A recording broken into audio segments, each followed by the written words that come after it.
Welcome to Sober Sunrise, a podcast bringing you AA speaker meetings with stories of experience, strength, and hope from around the world.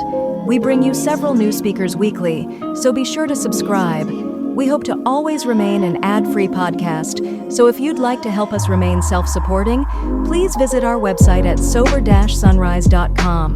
Whether you join us in the morning or at night, there's nothing better than a sober sunrise. We hope that you enjoy today's speaker.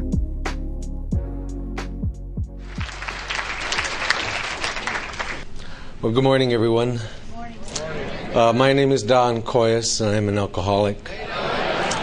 And I am a member of the Mohican Nation. I was born into the Turtle Clan on my mother's side. I was born for the Coyote Clan on my father's side. And my Indian name is Tantanka Wambly, that were given to me in 1994. And I'd like to say I'm just really honored to be here, and I thank the committee, and it's really good to be on the sacred land of the Mojave Nation and the Paiute people. And in our way, we always acknowledge the sacredness of the land of the people, and thank them for allowing me to come here also. Our elders, which we, in our culture, we have a great respect for. They always tell us that before anything starts, that we always take the time to connect with each other. That's how we're taught. The first thing you do is you take the time to connect. And what I mean by connecting is this. If I were to switch and to start speaking in my own native language, what I was going to say next would be a lot easier, because there's certain things that we can say in our language that is difficult in saying English. Because our language, when it was formed, it was formed by watching nature. And so it's a language of relationships, how everything connects to each other, that everything is of equal worth. And it's also a feeling language. So when we talk about interconnectedness, the word that we would use is called netashniha, and you can recognize it. I think this is why in our sacred steps of AA it says we do everything. No one does it alone, but it's we. And netashniha, what that feeling is, it's like when you look someone in the eye, then there's a second later, there's a feeling goes across. When that spirit connects, that's netashniha. Then it says, we're ready. I don't know if you've ever been married to somebody or worked for somebody, but they're looking right at you with their little corporate eye, and as you're speaking to them, you can tell that connectedness isn't there. You know how you can tell that? And then you say, you're not listening to me. Oh, yes, I am. What would I say? Then they can't remember what you said. So the elders, they tell us, before you start, to take that time to interconnect everything. And so with your permission, I will do that. And how that's done is like an opening, they call it. And the first thing that we do is we put down these 4 colors cloth, red, yellow, black, and white. And what those represents the 4 directions, east, south, west, and north. That's the complete cycle from sunrise to sunset, all the seasons. But it also represents the people. In the way that the elders told to us, they said, when creation was made, the Creator only made one race, and that's the human. That's just one. And they represent, just like you have flowers, different color flowers. You have birds, different color birds. Trees, different color trees. And what they said is, what this is that you are looking at in each human being, when we are born with the earth suit. This is just a suit by which I walk around the earth on. And each human being is given that suit. And we know that alcohol, it's not a EEO disease. It's not prejudice. It'll take who it can get. It doesn't matter what your earth suit is. It comes after us. And so we put that here for us to remember when we look around these rooms, we see all different kind of earth suits. But we are just a group of human beings trying to help one another stay sober and grow and come back to that, to that good way. And so we put those cloths down there, and then that helps us to have the netashniha, the connectedness. And then what I'll do is I'll light some sage. It's a plant. We believe that every plant has a medicine, has a purpose. Sometimes we as human beings, we sometimes discredit how the Creator made things. We see certain plants, we don't like them, we say, oh, those darn weeds, like they don't belong here. Or we see certain animals, those pests, but they have a reason for being here. And that's what we learn in here, is to respect all things. Everything has a right to be here.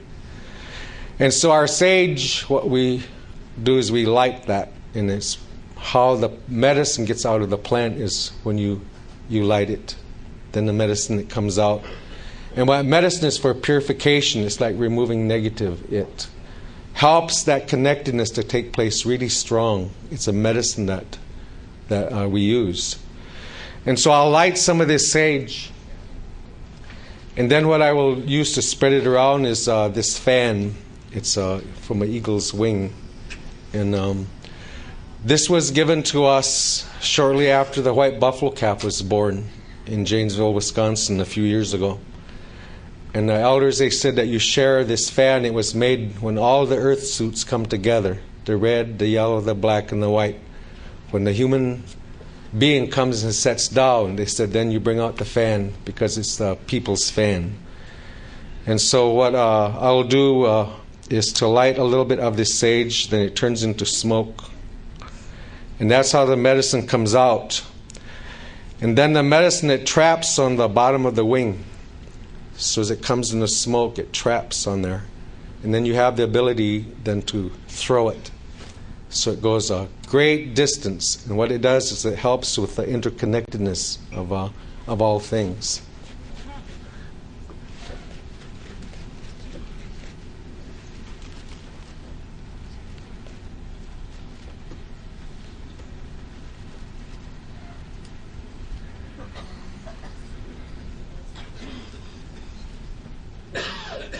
And I'll thank you for allowing me, because it is a part of my recovery, was for me to come back to the culture. And I'm going to leave this fan out here. In our culture, what we're taught that when you hold an eagle feather or you are in the presence of an eagle feather, they say you can't lie. So I'm going to leave it there because I am an alcoholic, see.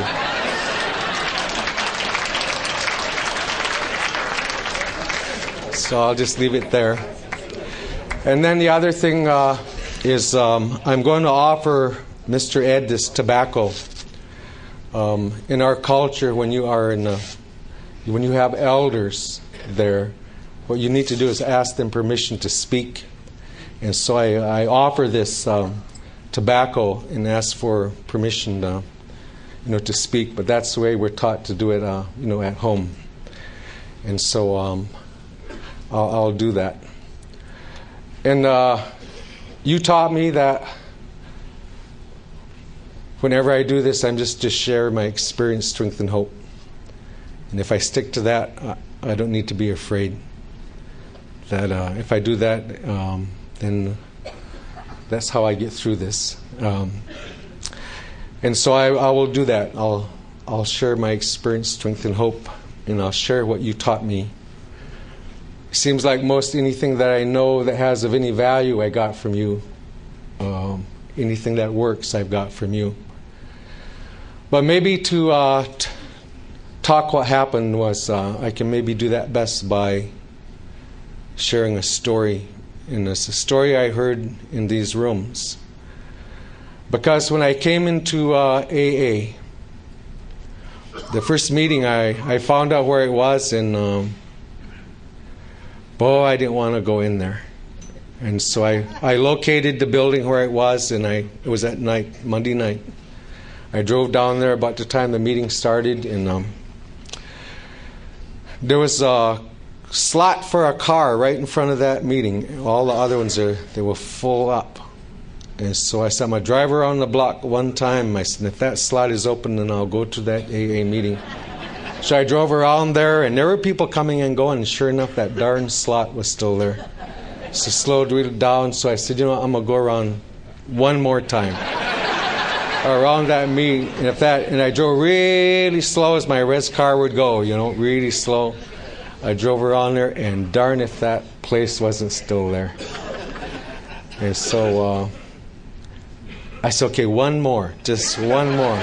So I went around, and sure enough, it was, so I went in there. And that was my first meeting. And I walked in there, and what I first noticed was there was all white people. And I went, oh no, all white people. And I was pretty prejudiced in those days.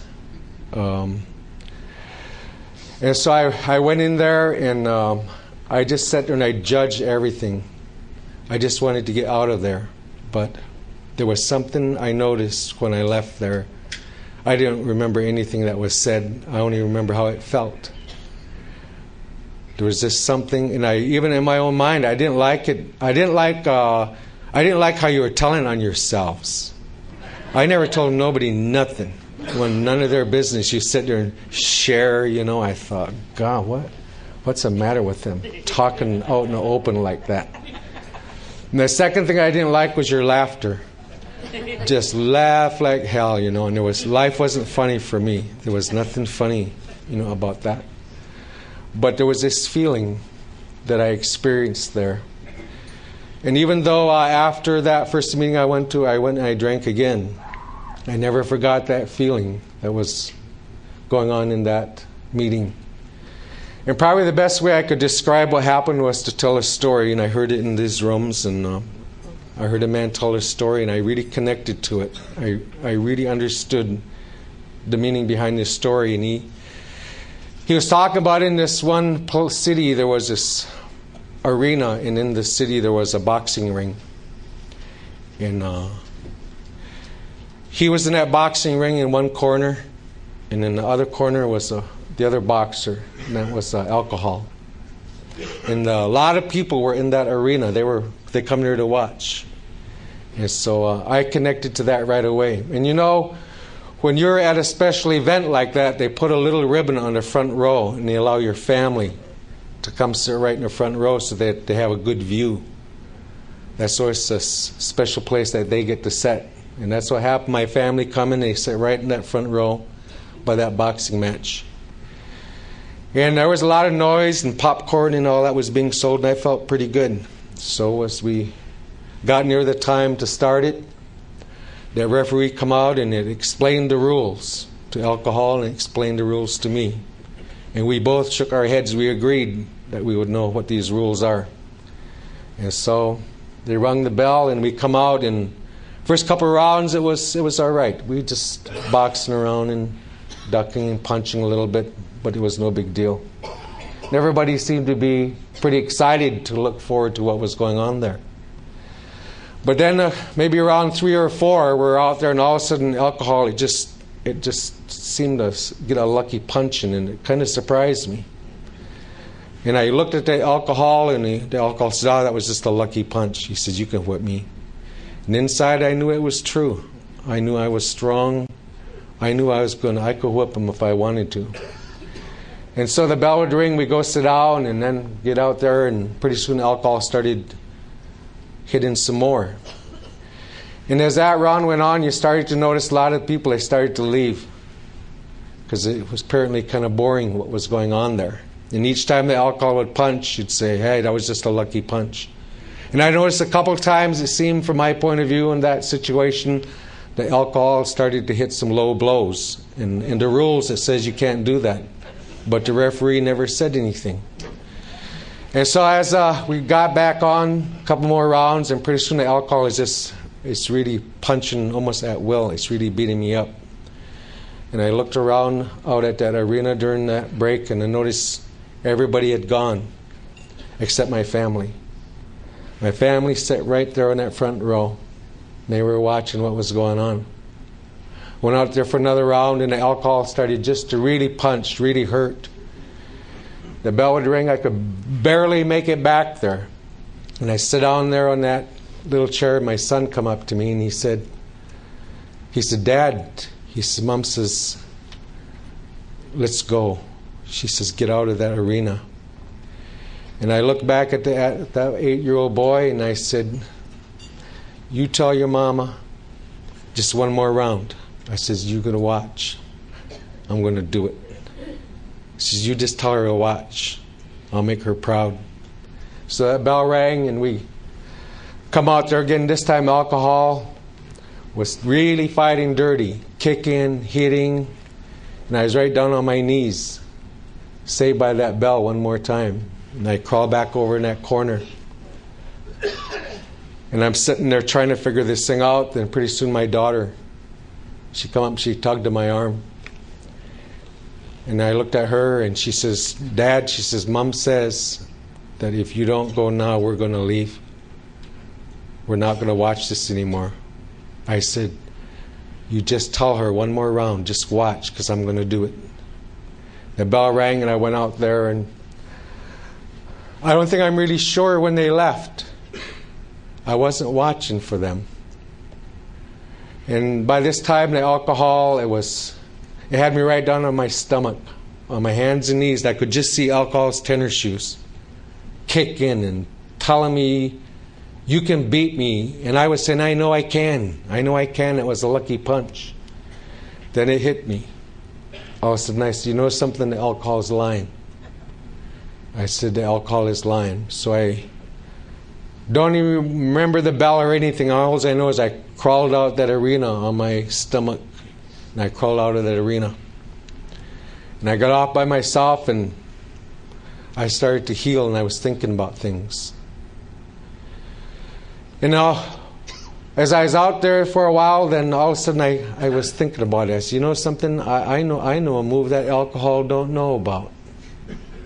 I didn't show him my real stuff. So I thought about that, and I said, you know something? I'm going to go back there.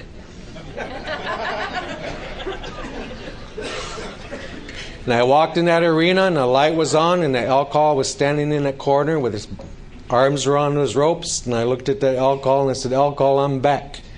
And the alcohol said, I knew you would be, because you know some stuff. You're going to whip me.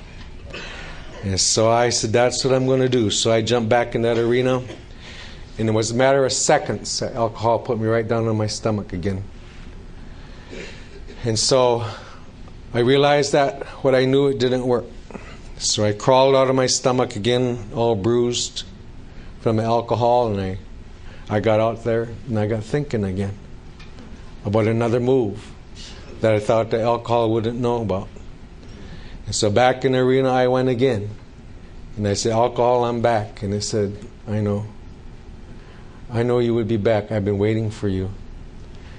And the same thing happened, except quicker this time.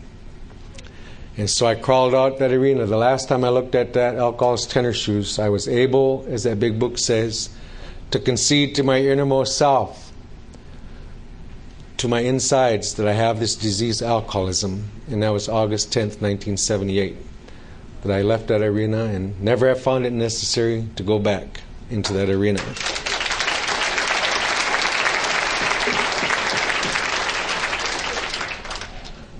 So what I did one more time is I come back to you people.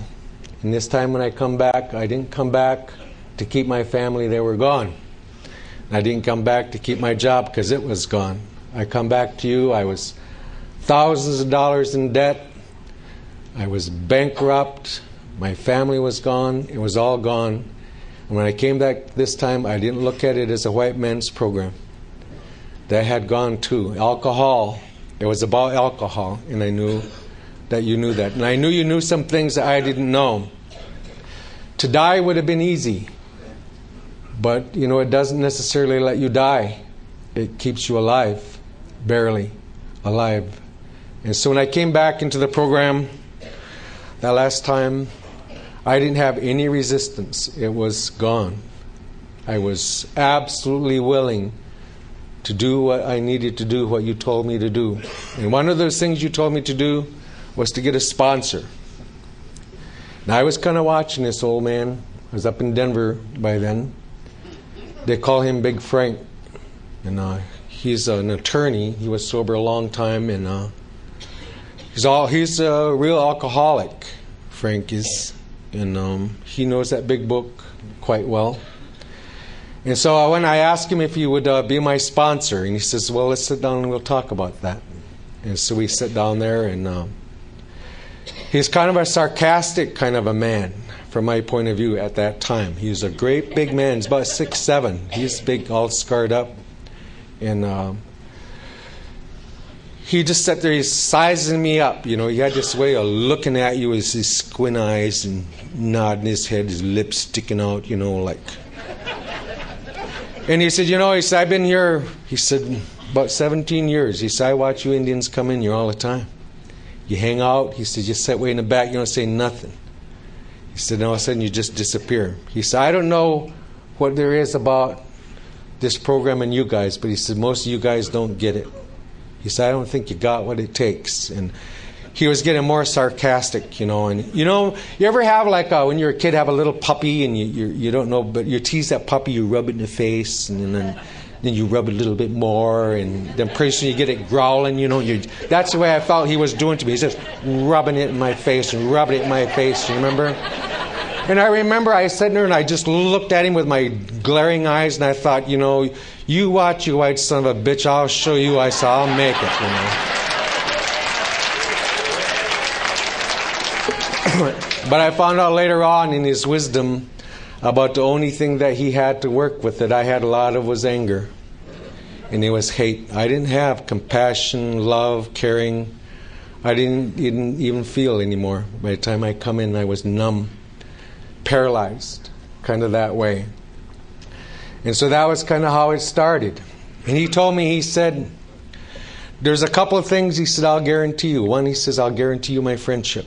And he says, it doesn't matter whether you like me or not. He said, you know something? I just now decided I'd be your friend for life. And that's the way it is. He said, you got nothing to do with it.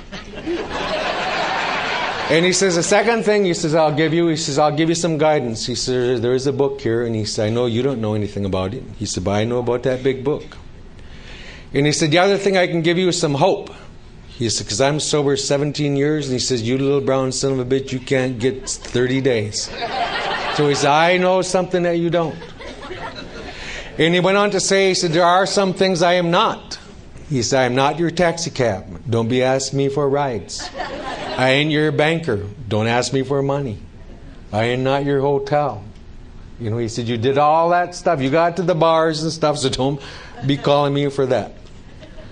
But he said, I will share with you how this program works. And so then he showed me this big book of AA. He wouldn't let me use the 12 and 12. He had some opinions about 12 and 12. He had a lot of opinions about lots of things. But he said that it's that book. And he showed me how thick 164 pages were. And he held it up like that. He said the rest are stories. But he said this first 164 pages is if you do exactly what it says in there, he said you'll never have to drink again. This isn't about slipping. This program is not about slipping. It's about never having to drink again. Right? You know, and if you haven't been able to quit that way and you've gone through all that terror, that's a big deal to hear somebody say, if you do this, you'll never have to drink again. And so he showed me those 164 pages in that book, and he said, that's what we're going to do. We'll start on this book. Then he took a schedule, and he said, these are the meetings here in Denver, Colorado. And he circled 6 meetings I was to attend. Sunday night, I could go to any meeting I wanted to. But Monday through Saturday, I was directed which meetings I was to go to. Then he said, when you go to this meeting, he said, when it comes your turn, you say, my name's Don, I'm alcoholic. And then he says, you don't say nothing after that because you don't know nothing. He says, you have nothing to share. So he says, you just sit there and listen. And so that's the way I did it. I went there and my name's Don, I'm alcoholic, and I didn't say anything. But I must have been sober about 6 months, and I was sitting there one night, and this Indian woman walked in this meeting. Well, she was looking good to me, you know. And she was kind of looking at me with those snagging eyes, we call it back home, right? You get that certain look. I could tell something was going on. That connectedness, it was there pretty strong. And I thought to myself, you know, I'm not going to make any points with this Indian woman unless she hears me quote the book or something. I got to do something, you know. So anyway, my turn come, and I said, my name's Don, I'm alcoholic, and I started quoting that big book. I was just whipping those passages on her, and I could tell she was even more interested once I could quote that big book. So anyway, we did that, and we went for coffee that night, and I went home, and I wasn't home 10 seconds. Seemed like the phone rang. And I was in such a good mood. Hello. You little son of a bitch, what were you doing talking tonight? You know, somebody...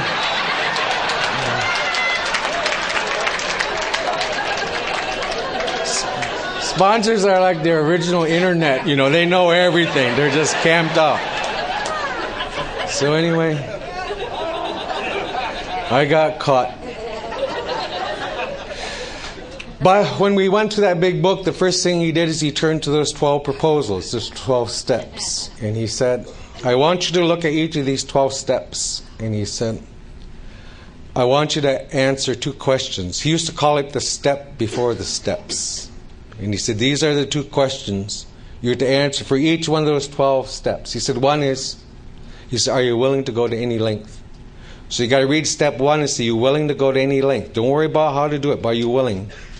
Then step 2, are you willing to go to any length? And step 3, I was to consider that possibility for each of those 12 steps. Not just a yup, but was I willing to go the distance?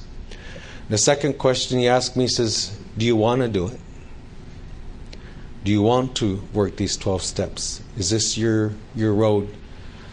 Because he said not everybody in the program works those 12 steps. He said from his point of view, half AA, they don't work those 12 steps. He said stay sober. They go to the meetings. And as he was telling me that, I was over at his house, and he was making us a snack, you know, and he was telling me about this program of AA. He says it's like a banquet. He said there's like steak on this end, and you get further down, you know, there's like meatloaf, and further down there's like cheeseburger AA, and he knew that I liked peanut butter, you know, and so he was making this peanut butter sandwich. I was eating the sandwich, you know, and then I just took a mouthful of that peanut butter sandwich, and he said, he said, peanut butter AA. And I'm sitting there, my mouth was full, and he said, but the problem with peanut butter, he said, it sticks to the roof of your mouth, and you go... So I used to see him in a meeting every once in a while. You know, you sit in a meeting, how sponsors give you that look, you know, they try to connect you and you look the other way. We sat in meetings like that, and he'd be looking at me. Finally, I look over across the table at him, and he'd go. So I was rubbing my face, you know. But he said one of the reasons you have to have that step before the step, he said, is because when you go through those steps, he said, when you work them, he says, you're going to hit a wall. And he said, if you hit that wall, it comes up, and you hit it, you will turn around and quit. But he said, if you make that commitment, I want to do this, I'm willing to go to any length, that commitment will take you through those rough times, because that's what you said you wanted to do. So he says, don't come whining to me that you don't want to do it, because he said, you told me you wanted to do this. You said you was willing to go to any length. So I went back and I told him I was. And that's true, I was. I didn't know what it was going to be. But I wanted to go through that work. He called it the work. That's how he referred to it. He still does to this day. So we went back there, and when I got that step before the step, then he showed me where the instructions were for step 1. You know, I had read that big book lots of times. That was the most boring book I ever read in my whole life, that big book AA. And I could never find the instructions. I didn't understand what that was, instructions. So then he told me the first 43 pages is to do with step 1. And I was to consider, and he said, if you're a real alcoholic, he said, when you read that book, you'll understand this book. He said, if you're just a normal person, you won't understand that book very well. But if you're a real Nelkie, you'll be able to say, that's me, that's me, that's me. And that's the way it was. I went through and I read that, and I knew that book was written about me. It was easy to see it. Some words I didn't know, paradoxically and all that stuff. I still don't know what it means. But I know that book was written about me because they were telling my story right in that book. I understood that. The day will come when you have no mental defense against that first drink. I know about that. I can tell you stories about that. Where I make vows and I still would drink. Or where somebody come up and say, you keep this up, you're going to lose your family. Most important thing that I ever had my whole life. And I lost it. It went because of that alcohol. I knew about that. Then we come to the second part of step 1, and he showed me on page 52, was called a manageability paragraph. And in there were 9 areas I was to look at in terms of unmanageability. That part where he says we're having trouble with our personal relationships. We couldn't control our emotional nature. And there were 9 areas in there, and he had me take those 9 areas and flip it into a question. And I was to look at, in my relationships, it's not what were they doing, but how was I managing them. So I was to list people I was in relationships with, and I was to look at my behavior in that. How was I managing that? Was I stuffing it? Was I getting angry? Did I run? Did I gossip? And I was to look at my part of relationships, how I was managing them. And with all 9 of those areas, he made me look at each one of those areas. And I had to give him a lot of examples of what that was. So I went through and I did that. And I came back to him. And then we talked some. I added some things to it. But for the first time, I was able to see what unmanageability was. I didn't know what it was. I thought that was normal. I thought when you got pissed at somebody, don't talk to them. Just for weeks.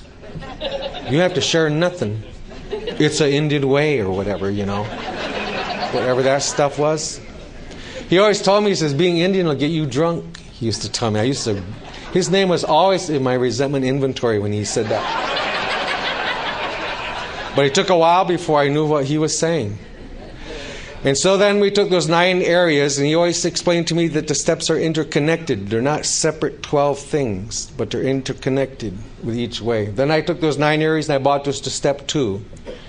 And what I was to do there is to create a vision in 9 areas. Came to believe that a power greater than ourselves could restore us to sanity.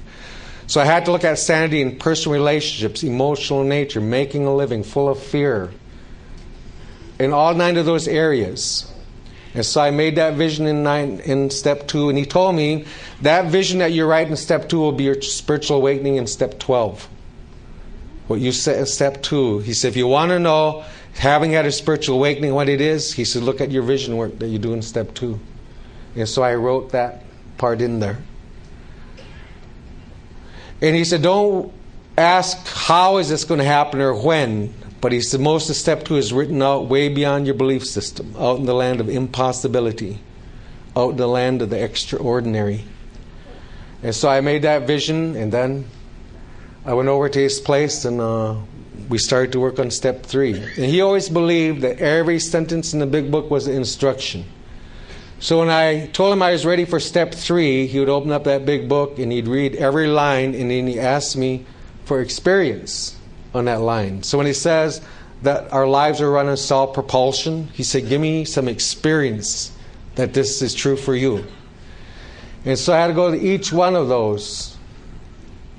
When he asked a question, I had to answer the question. He didn't let nothing go. And we had to go all the way through there. And like a lot of people, when you come into the program, I struggle with that step 3. See, I was raised on a reservation, and some of the brothers here, they have mission schools there. Different churches come in on the reservations, And they always had clothes and food. That's kind of why we went to them, for the food and the clothes. Except they always made you do their thing first.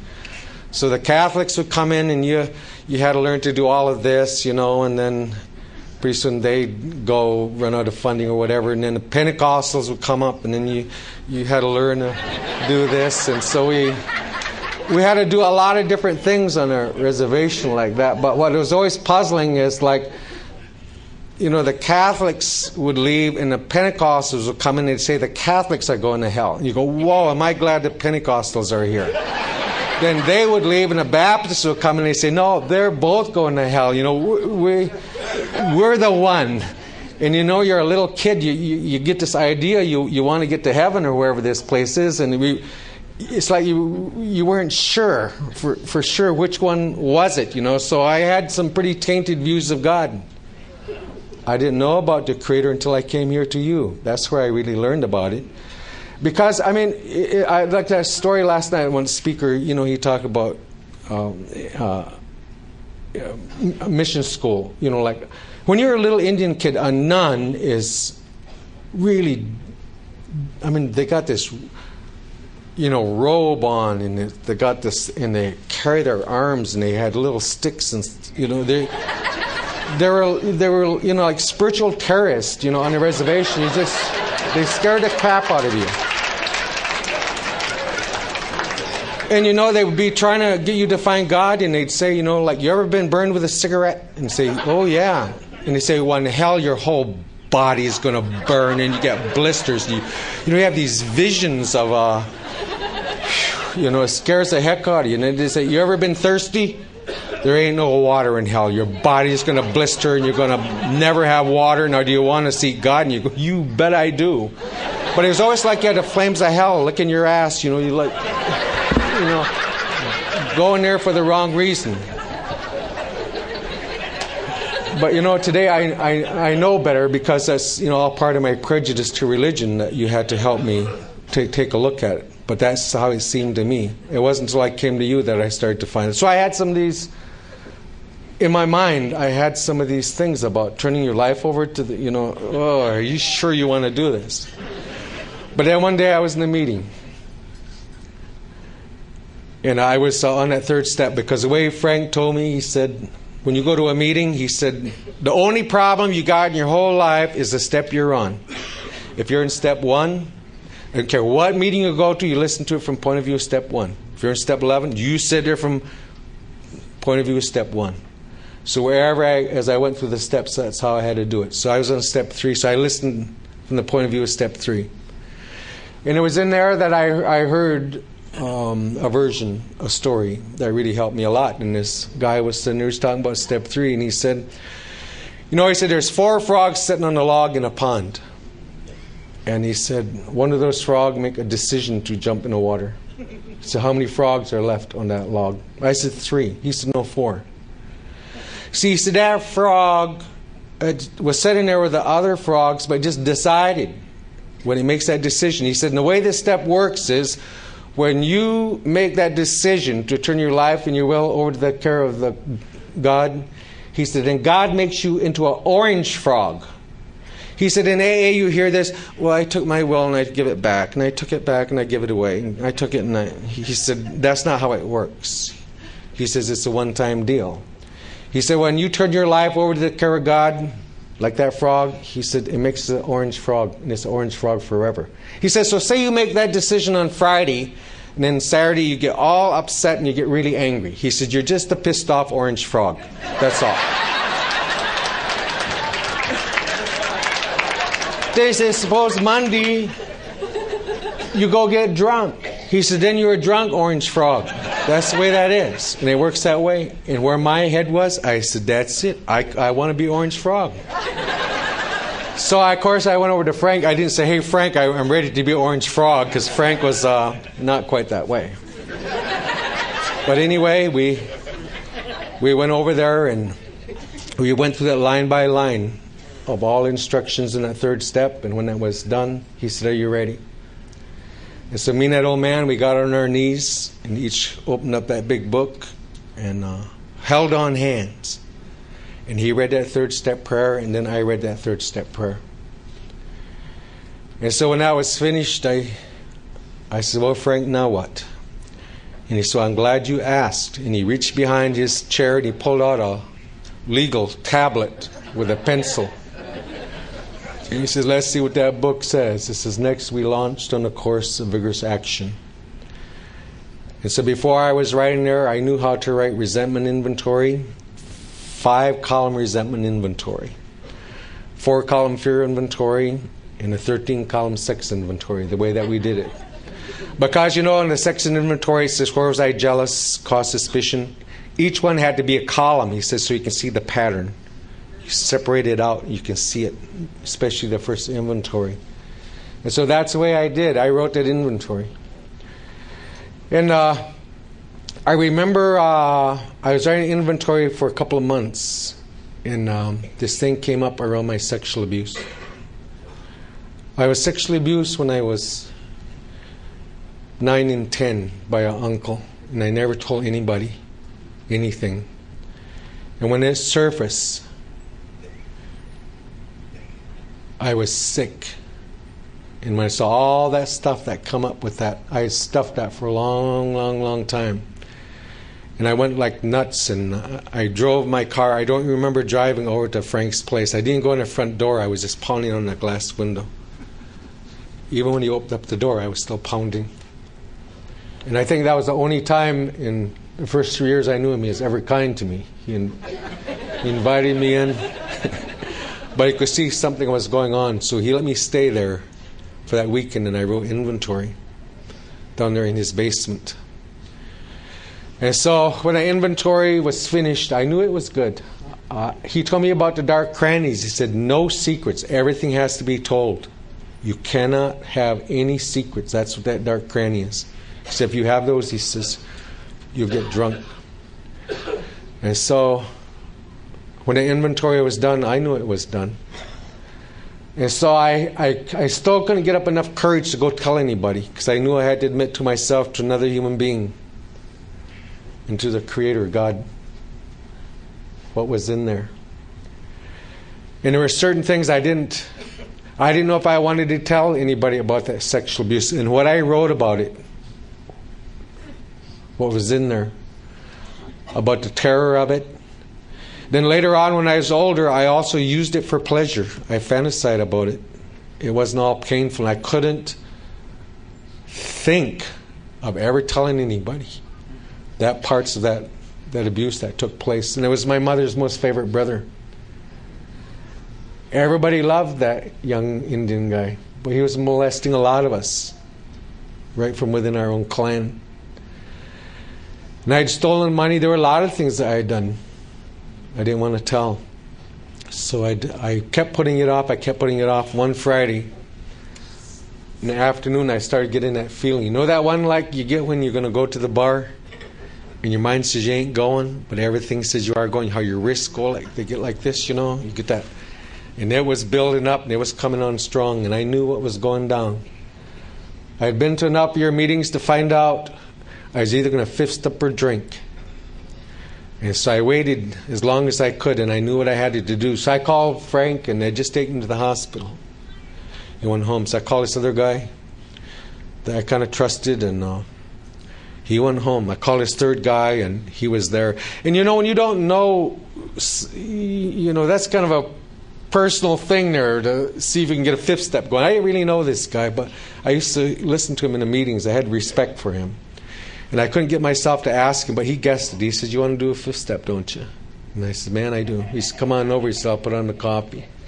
So we went over there, and what I didn't tell him was I did my inventory. I had it in a folder, like I was shown, but the dark crannies, I wrote it separate, and I stuck it in my pocket.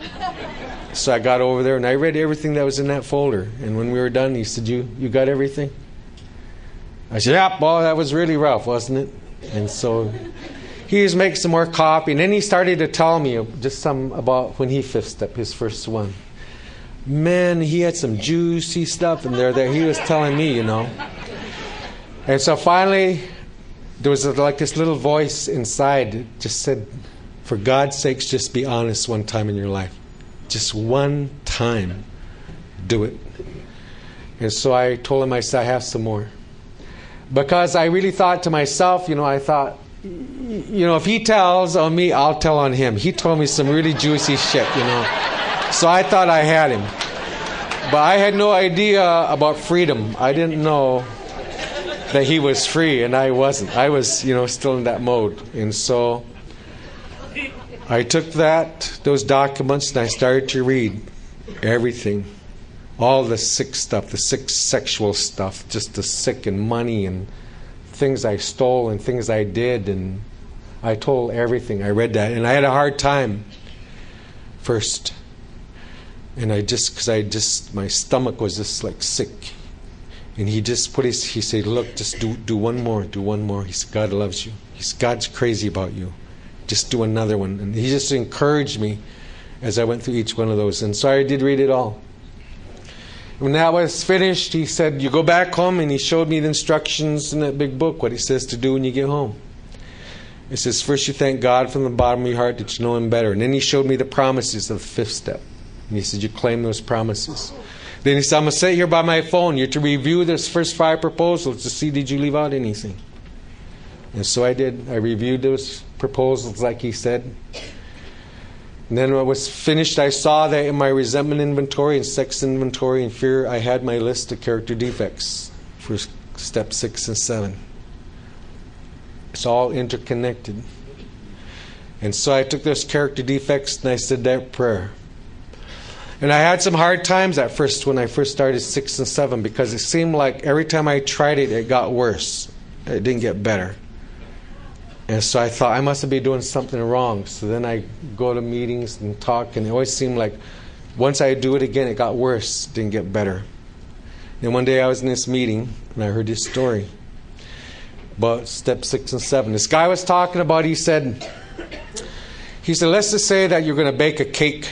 Get the oven, you set it to 350 or whatever, you get the pan, you put in the flour, the sugar, and milk, and all that stuff to make that cake. And he said, you stir it in that pan and take a spatula, you smooth it out. Then he said, if you want that cake to bake, he said, you got to open up the oven door, and you got to stick that cake in there, and you got to close the door, and then let the stove do its thing. It'll do its thing. And he said, that's where step 6 and 7 is. But he said, the way you do it, he said, you make the cake, you do that all in there, you stick it in the oven, then you open up, am I done yet? Am I baked yet? How about now? Not yet. How about this? So I kept opening up the door, and he said that is about letting the Creator bake you. Once you say, I'm willing to let you have the defect, he says, there's nothing more from you to do. Quit peeking.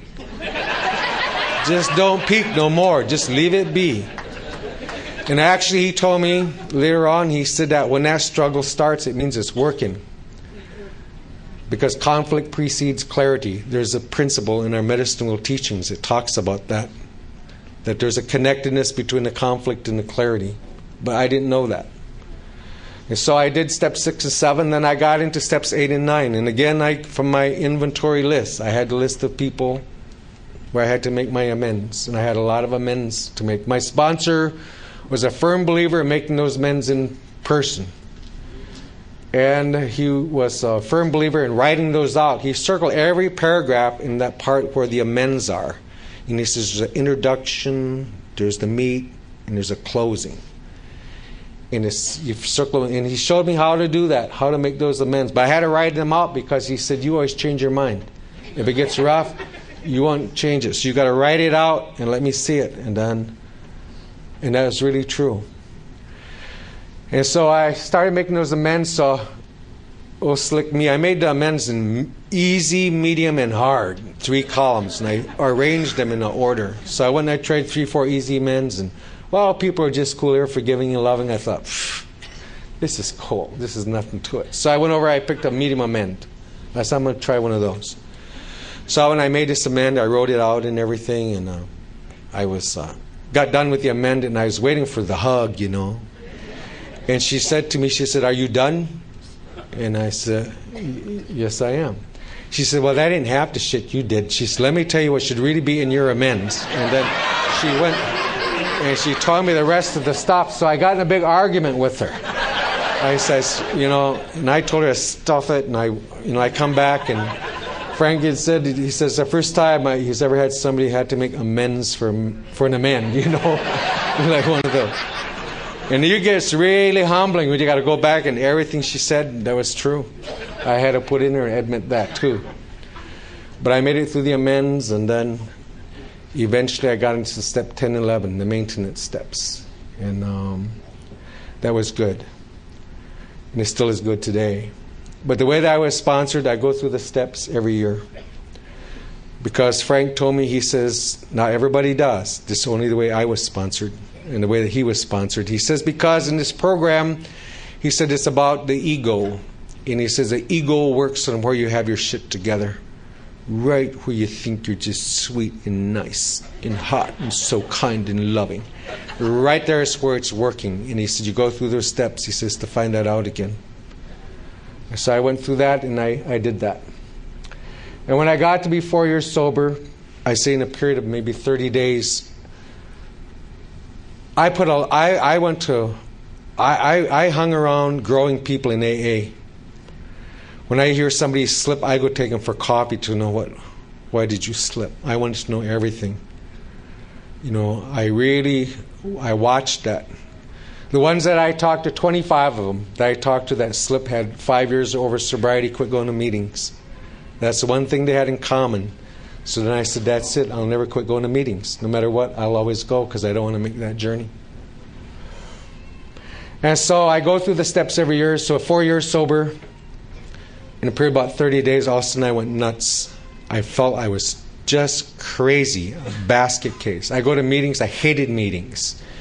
And I hated the drunkalogs, and the big books sucked. And I didn't want to pray in the mornings. And, I hated to hear, keep coming back, and all that crap. So out of desperation, I went to see my friend Johnny Looking Club.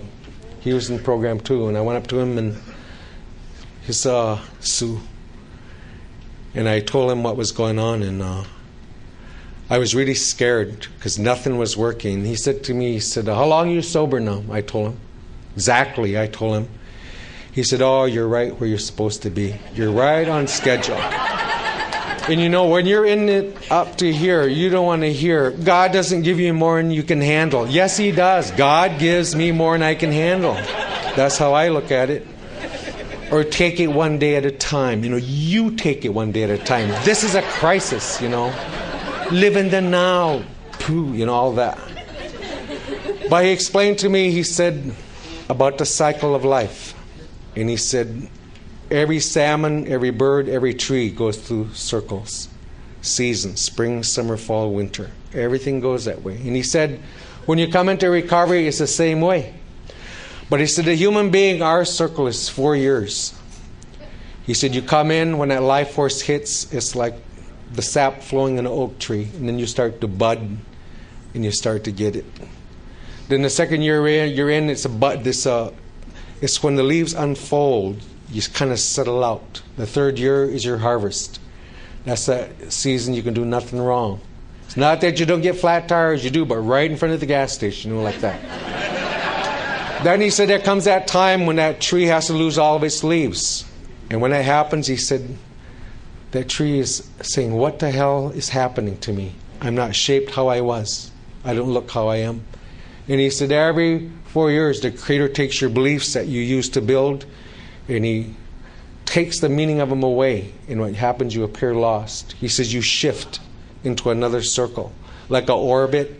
Then you go into that new orbit. And he says, what you do is you try the stuff from the old circle, and it doesn't work. He said, because you very subtly, you create a system of pocket gods. And this is about only God keeps you sober. He says, so you learn over 3 years, you get in trouble, got to go to a meeting gets me sober. Or you get in trouble, you call my sponsor keeps me sober. The big book keeps me sober. He said, it don't keep you sober. Only God keeps you sober. But you start to trust something before the Creator or God. And so he says, that's why everything goes away. And so I learned now to work the steps a certain way for 3 years. In the 4th years, I put everything on the altar, we call it. I put the big book, the 12 steps, sponsors, relationships, family. I put it on the altar, and the only thing I hang on to is trust in God. Every 4 years, I give it all up. Then what happens, as soon as you do that, all of a sudden the big book becomes new, and the AA groups get smart, and sponsors are cool again. It's like that. That's how it seems. And so that's the way I do it. That's the way that I was taught. I went through that.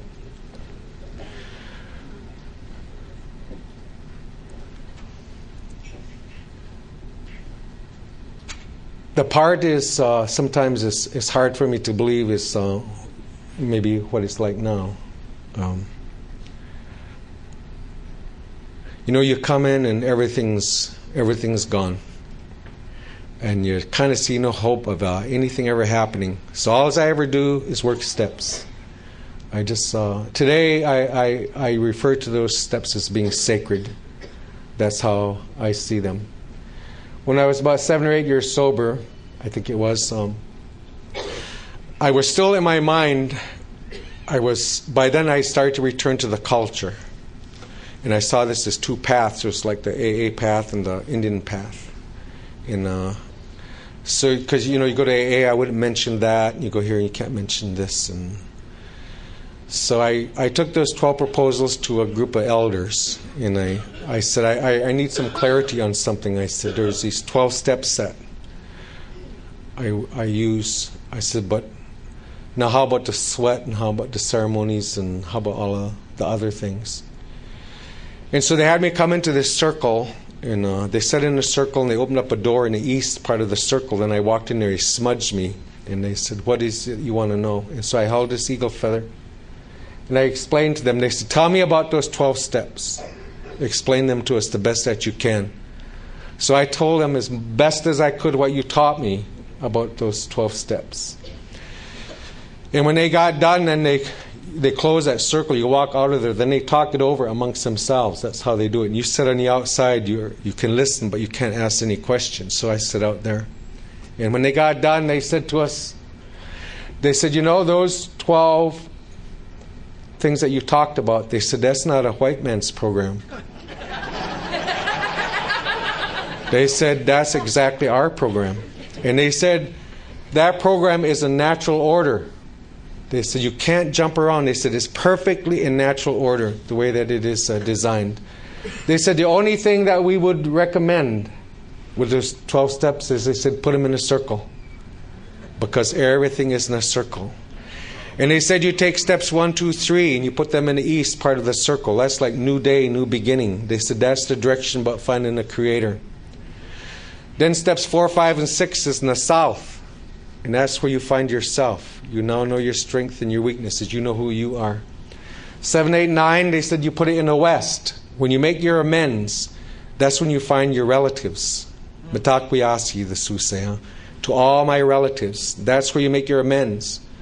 To anything that you would hurt. Not just the human beings, but the animals and the earth and all those things that are sacred to have that life. You have to make amends to all of them.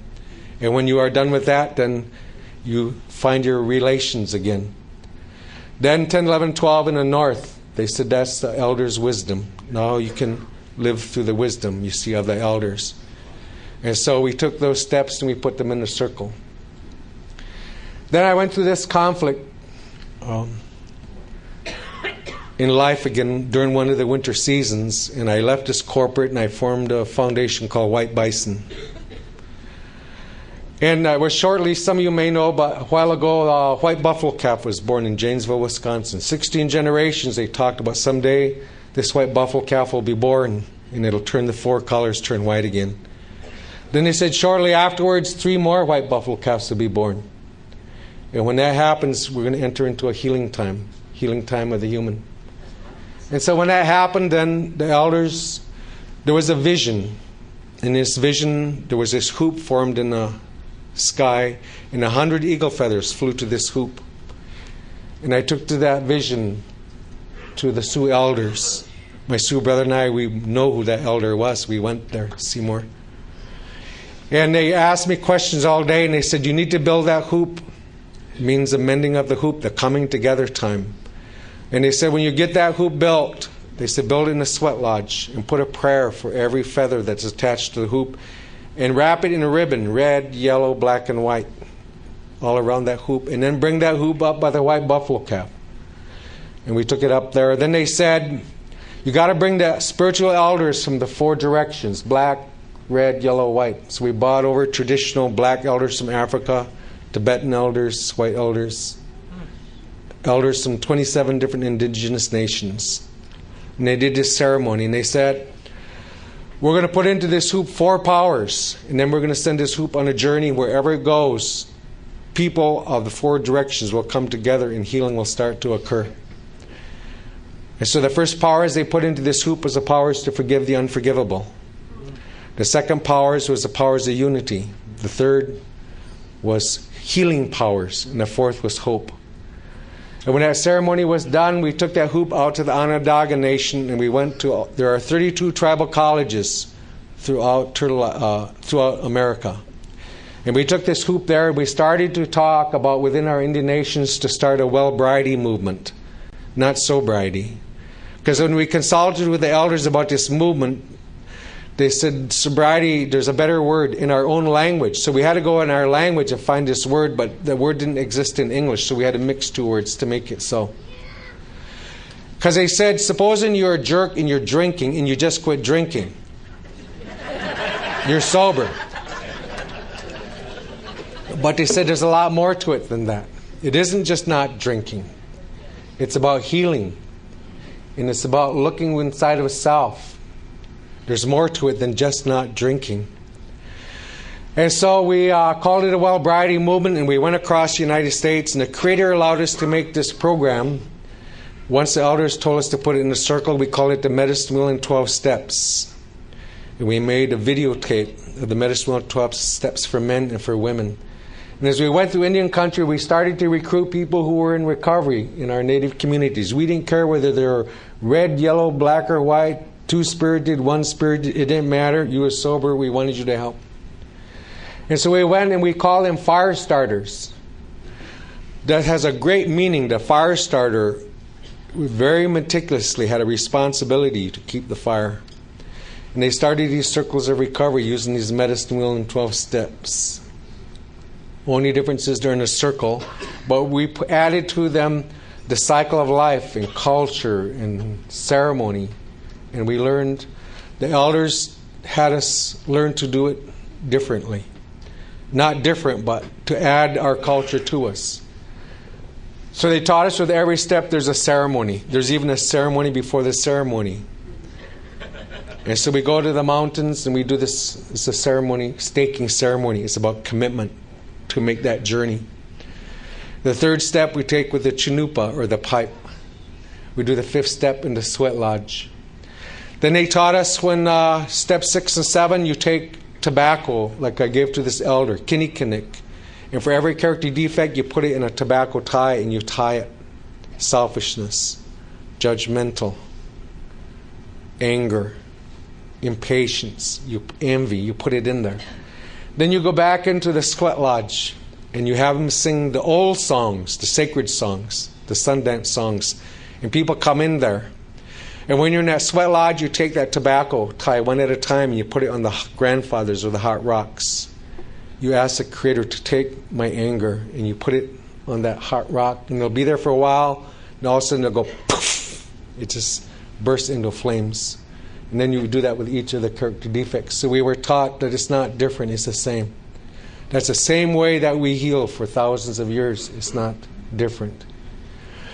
And so we went across and we recruited 172 fire starters. And out of that we got 100 circles going. Circles of recovery. Then last year, a group of 25 of us, we took that sacred hoop to Los Angeles and we made a run for the people.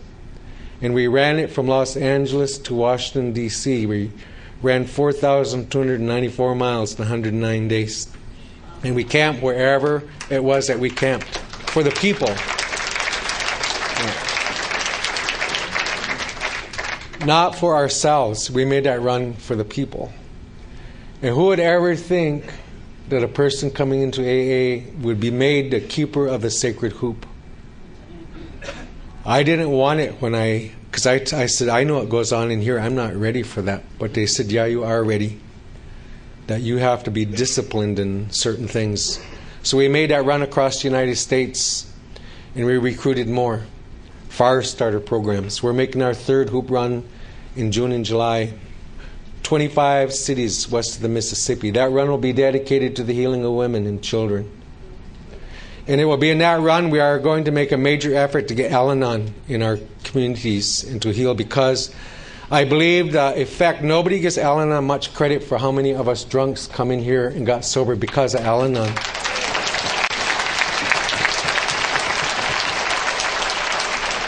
And so we were able to meet with Al-Anon at their headquarters.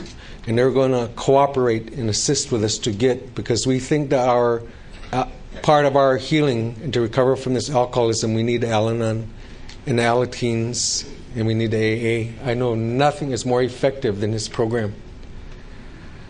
Sometimes for me it's sad. I get sad because you have a reservation very close to here. You know, and I ask that question too, where are they? Where are the brothers and the sisters? If they only knew what goes on in here. For sure. The power that it has, it's not different, but there's blind spots and things that's been handed down over it, but we must be persistent, to work at that. And so I'm allowed to take that sacred hoop and to participate in this sobriety movement. And I just have to pinch myself sometimes, that that I'm doing it. I think, what are you doing there? What are you doing there? But that's the way it is. It's not nothing that I planned. I made this vow when I got sober. I said, when I get up in the morning, I'm going to ask that to the Creator when I pray. I said, what do you want me to do today? I think only 3 days I have not done that. I recall I've done it every day. So I asked for the orders. What am I to do today?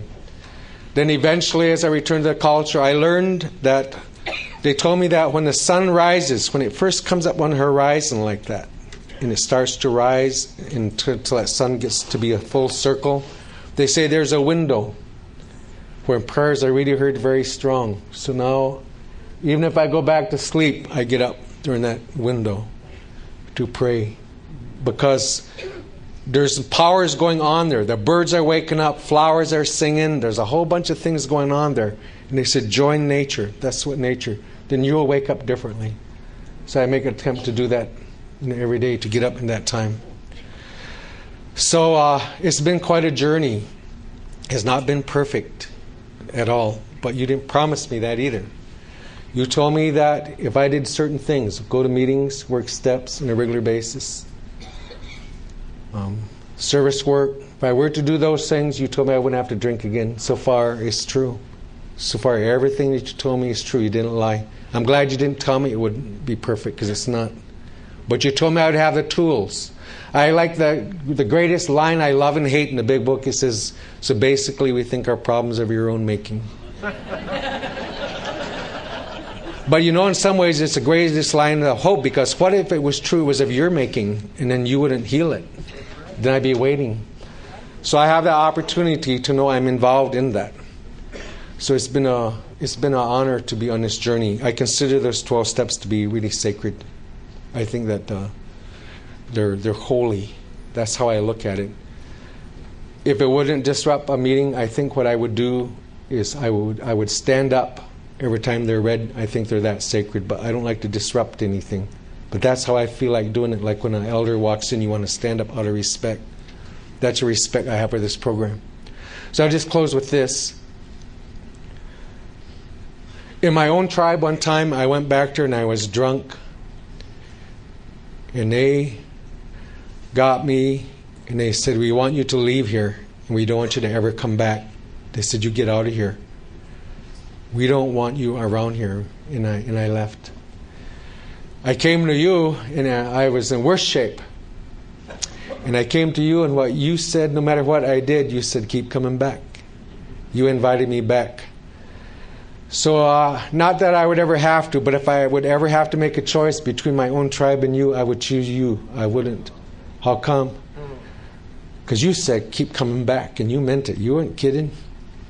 You really meant it. If you hadn't said that, I don't know as I'd have made it. If you hadn't said God as you understand Him, I don't think I would have stayed. I couldn't. So I just want to thank you all for that and for what you have taught me, so far. So I'll close with this prayer. Got this from you too, somewhere. But in this prayer it says, God, thank you for what you've given me. And God, thank you for what you've taken from me. And God, thank you for what you've left me. And what I'm left with is my sobriety and my home group and you people. The ones that, there are some of you love me enough to tell me what I need to hear. And that's the type of friends I have to have, because sometimes I don't see. You got to tell me what I need to hear. Love me enough to tell me, and you do. Thank you all very much.